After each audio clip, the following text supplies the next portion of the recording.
सा नमस्ते। मेरा नाम है सोनू। हाँ हाँ सोनू ही, जो सुनने में लड़कों वाला लगता है, पर मैं तो पूरी की पूरी माल है। उम्र अभी अभी 22 की हुई हूँ, पर लगती हूँ जैसे 18 की कोई कली जो बस फूटने को बेताब है। गाल गुलाबी, आंखें बड़ी बड़ी, होंठ ऐसे कि जैसे किसी ने चेरी का रस चुपके से लगा दिया हो। और हाँ, मेरी कमीज हमेशा एक बटन ढीला रहता है, गलती से, बिल्कुल गलती से। अब आप ही बताओ, जब सांसें तेज चलती हैं तो बटन भी तो थोड़ा आजाद होना चाहते हैं ना। मैं बात कर रही हूँ उस दिन की, जब मैं पहली बार डॉक्टर साहब के क्लिनिक में घुसी। नहीं, कोई बारिश नहीं थी, कोई बिजली नहीं गुल हुई थी। बस मैं सुबह सुबह नहा कर निकली थी। बाल अभी अभी गीले थे और मेरी चुन्नट वाली सलवार सूट पर चिपक रही थी। मम्मी बोली, सोनू बेटी, तेरी कमर में अजीब सी खुजली सी हो रही है ना, चल डॉक्टर विक्रम सिंह के पास, वो बहुत अच्छे हैं। गांव के सारे बड़े बूढ़े उसी के पास जाते हैं। मैंने मुंह फुलाया, पर मन ही मन खुश थी। सुनने में आया था डॉक्टर साहब जवान हैं, कसरती बदन और आवाज में ऐसा मक्खन कि सुनते ही घी बन जाए। क्लिनिक पहुंची तो लाइन थी, पर मेरे लिए नंबर तुरंत आ गया। शायद मेरी मुस्कान ने जादू कर दिया। अंदर घुसी तो देखा डॉक्टर साहब कुर्सी पर पीठ टिकाए, चश्मा नीचे सरका के मुझे घूर रहे थे, मतलब देख रहे थे। सफेद कोट, नीचे नीली शर्ट, बाहें मोड़ी हुई, नसें उभरी हुई। मैंने सलवार का नाड़ा ठीक किया और बोली, डॉक्टर साहब नमस्ते। नमस्ते सोनू जी, बैठिए, बताइए क्या तकलीफ है।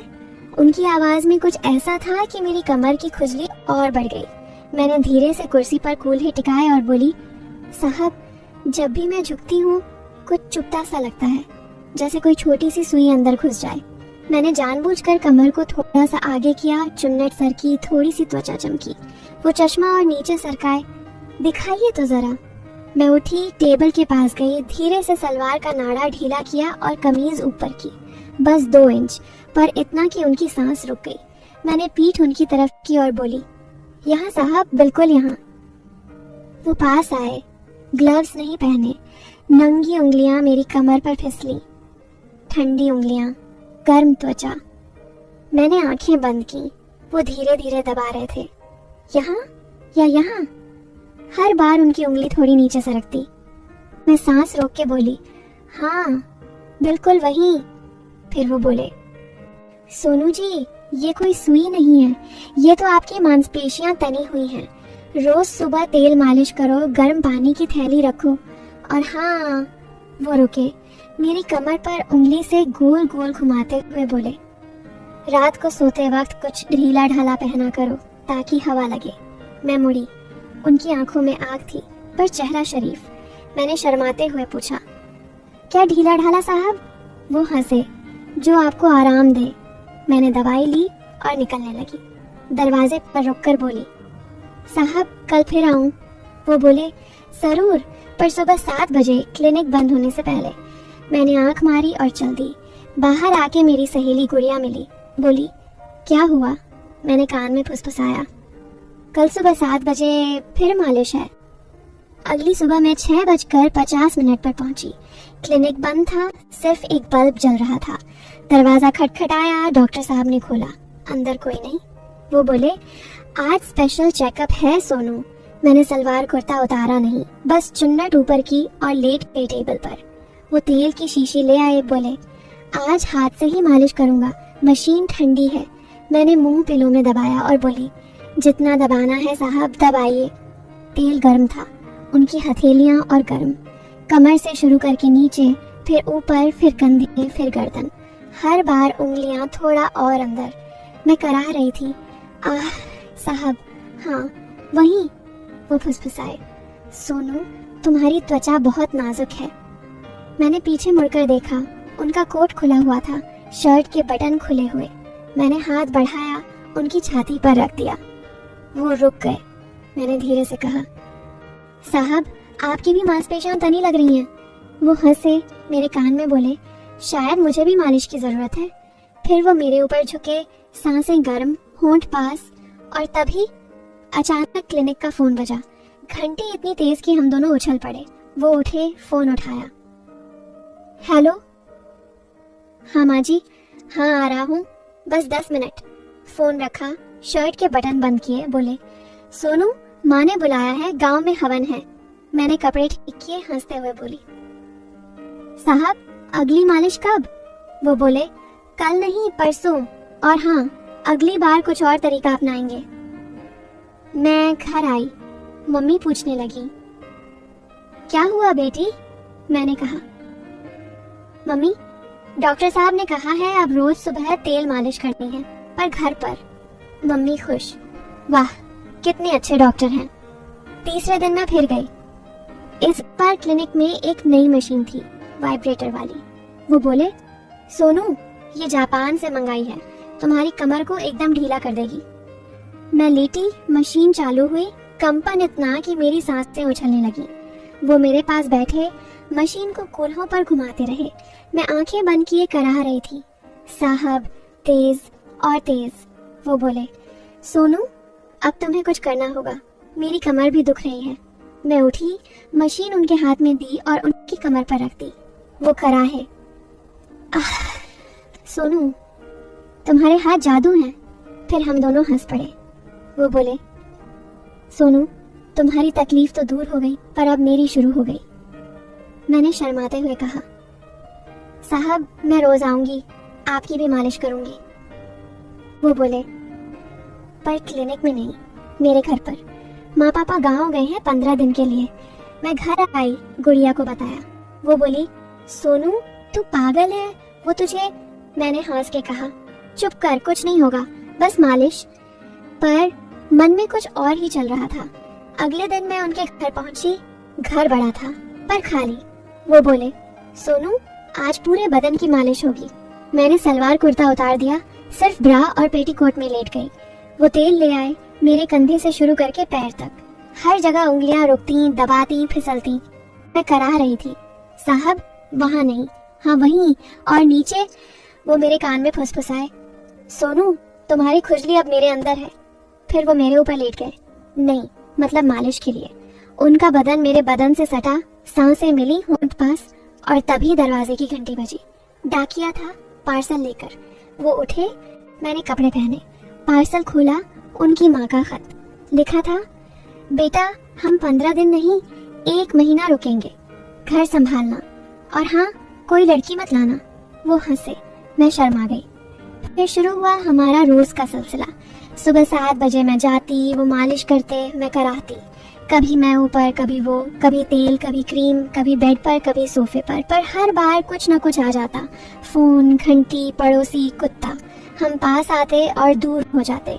थर के दिमाग सोचता, आज तो पक्का, पर होता कुछ नहीं, बस सांसें तेज, बदन गर्म, आंखें लाल। एक दिन वो बोले, सोनू आज कुछ अलग करते हैं। मैंने पूछा, क्या? वो बोले, आज तुम डॉक्टर बनो, मैं पेशेंट। मैं हंसी, उनका कोट पहना, स्टेथोस्कोप लगाया। वो लेट गए, शर्ट उतारी। मैंने उनकी छाती पर हाथ फेरा। साहब यहाँ धक धक तेज है। वो बोले, इलाज करो।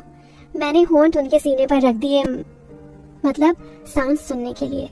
वो कराहे, हाथ मेरी कमर पर। मैंने उनकी पैंट की बेल्ट खोली, मतलब पल्स चेक करने के लिए। और तभी बिजली गुल नहीं हुई, बारिश नहीं हुई, बस उनकी माँ का फोन आया, बेटा हम कल आ रहे हैं। फोन कटा, हम दोनों हंस पड़े। मैंने कोट उतारा, बोली, साहब आपकी बीमारी लाइलाज है। वो बोले, तुम्हारा इलाज भी। अगले दिन मैं फिर गई। इस बार घर में उनकी माँ थी। वो किचन में चाय बना रही थी। मैं शर्माई, बोली, आंटी मैं सोनू, डॉक्टर साहब की। आंटी हंसी, पेशेंट पता है, बेटा रोज तेरी तारीफ करता है, बोलता है माँ सोनू बहुत बहादुर है, एकदम दर्द नहीं करती। मैं लाल हो गई। फिर आंटी बोली, चल बेटी आज मैं भी मालिश सिखाऊंगी। हम तीनों कमरे में गए। आंटी ने तेल लिया, बोली, देख ऐसे दबाओ, और उन्होंने डॉक्टर साहब की पीठ दबानी शुरू की। मैं हंस हंस के लौटपोट। डॉक्टर साहब मुंह बनाए लेटे थे। आंटी बोली, सोनू तू भी सीख, शादी के बाद काम आएगा। मैंने कहा, आंटी शादी? वो बोली, हाँ विक्रम ने तेरे लिए रिश्ता मांगा है। मैं स्तब्ध। डॉक्टर साहब शर्मा गए। आंटी चली गई। मैंने उनसे पूछा, सच? वो बोले, सोनू मैंने कभी तुझे गलत नजर से नहीं देखा, बस तेरी हंसी, तेरी बातें, तेरी हिम्मत, मैं तेरे लिए पागल हूँ। मैं रो पड़ी। वो मुझे गले लगाए। मालिश नहीं, मोहब्बत थी। शाम को घर आए, मम्मी पापा से बात हुई, सब खुश। गुड़िया बोली, सोनू तू तो कहती थी कुछ और होने वाला है। मैं हंसी, हुआ ना कुछ और। शादी की तारीख पक्की हुई। मंडप में मैं दुल्हन बनी, वो दूल्हा। मंडप के बाद पहली रात, नहीं वो तो बाद में, पर उस रात डॉक्टर साहब ने मेरे कान में फुसफुसाया, सोनू आज असली मालिश होगी। मैं शर्माई, साहब अब तो रोज होगी। वो हंसे, पर अब कोई फोन नहीं बजेगा। और सच में उस दिन से हमारी जिंदगी में कोई खुजली नहीं रही, बस प्यार, हंसी और ढेर सारी मालिश, जो अब पूरी तरह हलाल थी। शादी की पहली रात जब डॉक्टर साहब ने मेरे कान में फुसफुसाया, सोनू आज असली मालिश होगी, मैंने शर्माते हुए उनकी छाती पर उंगली से गोल गोल घुमाया और बोली, साहब अब तो पूरी रात हमारी है। कोई फोन, कोई घंटी, कोई आंटी नहीं। कमरा लाल लाइटों से सजा था। बेड पर गुलाब की पंखुड़ियां बिखरी और हवा में चंदन की खुशबू। वो मुझे गोद में उठाए बेड की तरफ ले गए। उनका बदन गर्म, सांसें तेज। मैंने दुल्हन का लहंगा धीरे से सरकाया, बस इतना कि उनकी आंखें चमक उठी। वो मेरे ऊपर झुके, होंठ मेरे गले पर फिसले, हाथ कमर से नीचे। और तभी अचानक दरवाजा खुला। नहीं कोई डाकिया या पड़ोसी नहीं, अंदर घुसी गुड़िया, मेरी सहेली, हांफती हुई, हाथ में एक पुराना डायरी लिए। वो चिल्लाई, सोनू रुक, ये शादी नहीं हो सकती। हम दोनों उछल पड़े। डॉक्टर साहब ने चादर खींची, मैंने लहंगा ठीक किया। गुड़िया बोली, ये डायरी क्लिनिक की पुरानी मरीज की। सोनू, विक्रम नहीं, ये तो तेरी जुड़वां बहन का बदला है। क्या? मैं स्तब्ध। गुड़िया ने डायरी खोली, पन्ने पलटे, लिखा था, डॉक्टर विक्रम सिंह ने मेरी बहन को फंसाया, मालिश के बहाने, फिर छोड़ दिया। वो गर्भवती थी, आत्महत्या कर ली। मैंने बदला लिया, उसकी हर मरीज को उसी जाल में फंसाऊंगी। डॉक्टर साहब का चेहरा सफेद। वो बोले, नहीं वो झूठ है, लेकिन उनकी आंखें भाग रही थी। गुड़िया ने फोन निकाला, एक पुराना न्यूज क्लिपिंग दिखाया, 3 साल पुरानी, गांव की लड़की के सुसाइड, डॉक्टर पर शक। फिर गुड़िया मुड़ी मेरी तरफ, आंसू भरी आंखें। सोनू, मैं वो बहन हूँ, तेरी जुड़वा। मम्मी पापा ने तुझे बताया नहीं, जन्म के समय अलग कर दिया गया। मैंने तुझे ढूंढा, क्लिनिक भेजा, ताकि तू उसे फंसाए जैसे उसने मेरी बहन को। लेकिन मैं गिर गई प्यार में। ये बदला नहीं, मेरी गलती थी। डॉक्टर साहब भागने लगे, लेकिन बाहर पुलिस थी। गुड़िया ने पहले ही कॉल कर दी। मैं रो पड़ी, लहंगा फट गया गिरते हुए, शादी टूट गई, क्लिनिक सील, विक्रम जेल, और मैं गुड़िया के साथ घर लौटी। अब हम दोनों सहेलियां नहीं, पहने। खुजली गई, लेकिन दिल में एक नई, बदले की नहीं, सच्ची मोहब्बत की। कभी कभी रातों में सोचती हूँ, वो मालिशें सपना थी या बदले का जाल। पर अब बस हम 2 बहनें एक दूसरे की मालिश करती, तेल से नहीं, प्यार से।